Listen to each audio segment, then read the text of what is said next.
In this video, I show you how to fix contact name not showing on contact app problem. For solving this problem, go to Play Store, search for contact app, tap on contacts,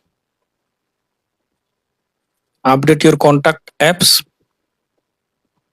then go to settings, then go to apps, then go to see all apps, scroll down, find out contacts app, tap on contacts, tap on force stop, tap on OK, tap on storage and cache, tap on clear storage, tap on delete.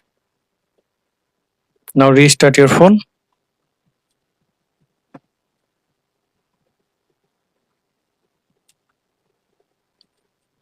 After restart your phone, now open contacts app. Hello. Now I can see that contact name. Now I hope that this method fix contact name not showing problem. Thanks for watching. Don't forget to subscribe.